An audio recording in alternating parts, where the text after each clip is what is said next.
careless, rebellious freedom.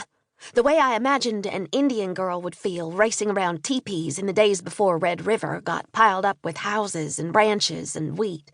The way things were before people with white faces and bright eyes moved on the land. I was about as white-faced and bright-eyed as it got. My hair was the kind of blonde that looked more white than yellow. Still, I pretended my pale braids were ink black and that my skin was dark as a berry, darkened by the sun. Pretending to be an Indian princess, I ran, feeling the open country's welcome. If Mama had been watching, she would have told me to slow down and put my shoes back on. She surely would have gasped and shook her head if she knew I was playing Indian. Sheriff's daughters were to be ladylike, not running wild as a savage. Mama didn't understand make-believe, I reckoned. As far as I knew, she thought imagination was only for girls smaller than me. "I would have thought you'd be grown out of it by now," she'd say. I hadn't grown out of my daydreams, and I didn't reckon I would.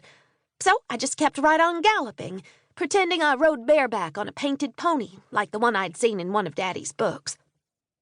Meemaw asked me many a time why I didn't play like I was some girl from the Bible, like Esther or Ruth. If they'd had a bundle of arrows and a strong bow, I would have been more inclined to put on Mama's old robe and play Bible times. I slowed my trot a bit when I got to the main street. A couple ladies stood on the sidewalk, talking about something or another and waving their hands around. I thought they looked like a couple birds, chirping at each other. The two of them noticed me and smiled, nodding their heads. "How do, Pearl?" one of them asked. "Hello, ma'am," I answered, and moved right along. Across the street, I spied Millard Young sitting on the courthouse steps, his pipe hanging out of his mouth. He'd been the mayor of Red River since before Daddy was born.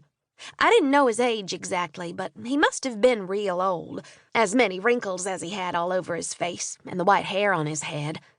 He waved me over and smiled, that pipe still between his lips. I galloped to him, knowing that if I said hello, he'd give me a candy. Even Indian princesses could enjoy a little something sweet every now and again. With times as hard as they were for folks, Millard always made sure he had something to give the kids in town. Mama had told me he didn't have any grandchildren of his own, which I thought was sad. He would have made a real good grandpa.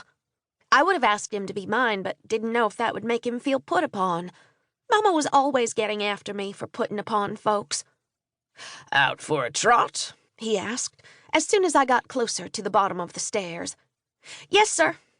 I climbed up a couple of the steps to get the candy he offered. It was one of those small pink ones that tasted a little like mint-flavored medicine. I popped it in my mouth and let it sit there, melting little by little. "Thank you."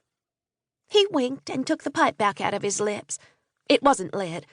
I wondered why he had it, if he wasn't puffing tobacco in and out of it. "Looking for your sister?" His lips hardly moved when he talked.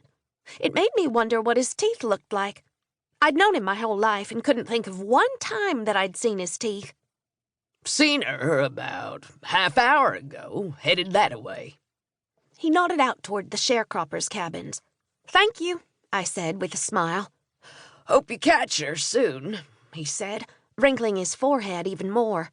"Her wandering off like that makes me real nervous."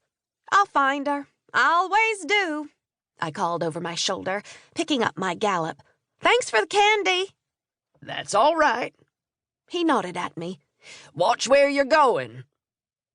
I turned and headed toward the cabins, hoping to find my sister there, but figuring she'd wandered farther out than that. My sister was born Violet Jean Spence, but nobody called her that. We all just called her Beanie, and nobody could remember why exactly.